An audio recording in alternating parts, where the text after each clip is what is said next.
Kalian kan sering khawatir, loh Pak, kalau dalam cinta itu saya memberikan segalanya tanpa memikirkan kepentingan saya dapat apa? Kamu kan khawatir begitu, mungkin karena level cinta kita masih cinta yang penuh pamrih. Padahal kalau memang sama-sama mencintai, sama-sama tulus, jatuhnya seperti dua saudara tadi. Kamu begitu memikirkan yang kamu cintai, sebaliknya yang kamu cintai itu juga sangat memikirkan dirimu. Pada hasil akhirnya ya sebenarnya nanti utuh saja, dua-duanya sama.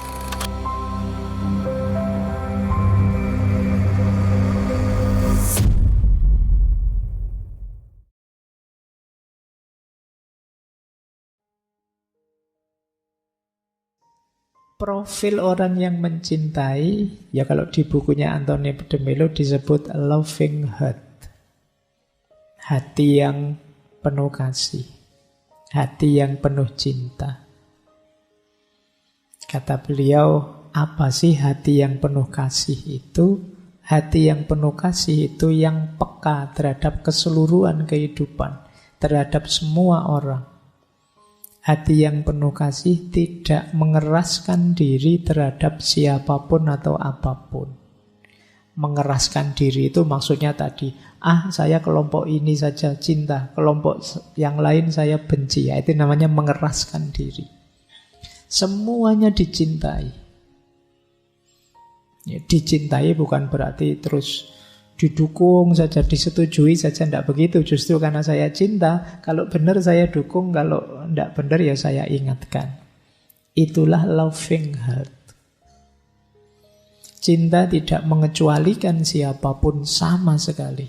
Dia mencakup seluruh kehidupan. Dia mendengarkan simfoni secara keseluruhan.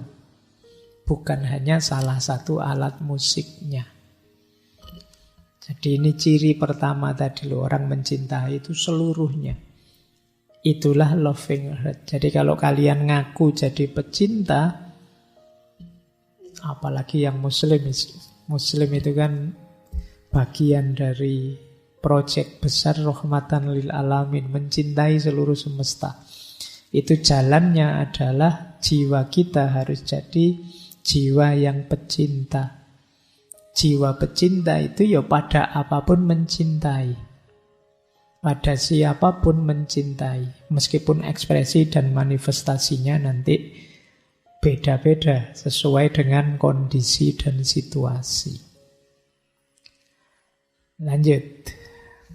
Ini ada cerita. Beliau itu di buku-bukunya banyak sekali isinya cerita-cerita. Cerita pendek. Nanti boleh kalian cek lah, ada di online itu beberapa yang sudah di-share cerita-cerita dari beliau. Ini saya ambil misalnya dari buku Doa Sang Kata. Ini cirinya orang yang saling mencintai. Jadi di situ beliau cerita ada dua saudara, yang satu masih bujangan, yang satu menikah, punya anak 5. Dua orang ini diwarisi orang tuanya sebidang tanah. Nanti kalau waktunya digarap bersama, kalau waktunya panen dibagi 2. Satu ketika saudara yang sudah menikah ini tiba-tiba sadar. Iya ya, panennya kok dibagi 2. Ini ndak adil. Saya punya anak, punya istri. Masa depanku jelas. Nanti kalau saya tua, mesti diopeni anakku. Sementara saudaraku, dia bujangan. Nanti kalau tua, siapa yang ngopeni dia? Oh, dia harus punya harta lebih untuk menjamin hari tuanya. Jadi tidak adil ini kalau hasil sawah ini dibagi 2 sama rata. Saudaraku harus dapat lebih banyak. Maka diam-diam setiap kali membagi hasil panen itu dia ngambil lebih banyak, terus malam-malam ditaruh di tempatnya saudaranya. Saudaranya yang bujangan satu ketika juga berpikir begitu. wah ini ndak adil ini. Masa dibagi sama rata hasil panennya?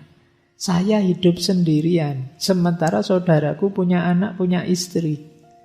Saya hanya keperluan untuk satu orang, tapi dia menghidupi anaknya, menghidupi istrinya. Harusnya ya dia dapat lebih banyak. Nah, dia juga begitu. Malam-malam waktu saudaranya tidur, dia ambil jatahnya, ditaruh di tempatnya saudaranya. Jadi sama-sama membagi panennya, yo rasanya sudah saling memberi, tapi pada akhirnya dua-duanya ya dapat jatahnya utuh. Sampai satu ketika malam-malam ketika sama-sama akan memberi ke tempatnya saudaranya, ketemu di tengah jalan tabrakan. Nah, baru sadar ternyata selama ini sama-sama saling peduli, sama-sama saling berbagi. Kalau di buku itu kemudian diceritakan, cerita ini tidak ada yang tahu sampai dua bersaudara ini meninggal. Nah, setelah mereka meninggal baru tersebar.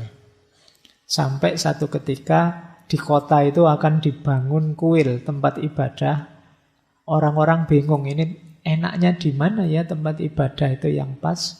Akhirnya disepakati di mana lagi yang pas tempat ibadah itu kalau tidak di tempatnya dua saudara tadi tabrakan. Disitulah monumen kasih sayang yang sejati. Yang layak di situ diberi simbol peringatan tugu, kuil, di situ tempat ibadah. Maka kalimat terakhir itu menarik dari kisah ini. Perbedaan penting dalam agama itu bukan antara mereka yang beribadah dan mereka yang tidak beribadah, tapi antara mereka yang mencintai dan yang tidak mencintai. Standarnya diubah oleh Anthony DeMello. Kita selama ini melihat orang religius itu ya orang yang beribadah, yang tidak religius, yang tidak beribadah. Tapi beliau pakai standar bukan beribadah dan tidak, tapi yang mencintai dan tidak. Ya sebenarnya kalau diurai panjang nanti ketemunya ya masuk akal saja. Orang yang beribadah belum mesti mencintai. Tapi orang yang mencintai pasti akan dengan rela beribadah. Apalagi kalau mencintai itu cinta pada Tuhan. Maka pembedanya, standarnya terus dibalik oleh Anthony DeMello. Mari kita bagi, ada orang yang mencintai dan ada orang yang tidak mencintai. Baik, ini ilustrasi. Kalian kalau ingin memahami orang mencintai itu seperti apa? Seperti dua saudara tadi. Kalian kan sering khawatir, loh Pak, kalau dalam cinta itu saya memberikan segalanya tanpa memikirkan kepentingan saya dapat apa? Kamu kan khawatir begitu, mungkin karena level cinta kita masih cinta yang penuh pamrih. Padahal kalau memang sama-sama mencintai, sama-sama tulus, jatuhnya seperti dua saudara tadi. Kamu begitu memikirkan yang kamu cintai, sebaliknya yang kamu cintai itu juga sangat memikirkan dirimu. Pada hasil akhirnya ya sebenarnya nanti utuh saja, dua-duanya sama. Jadi untungnya sekarang dua kekuatan gabung. Itulah ilustrasinya orang yang mencintai.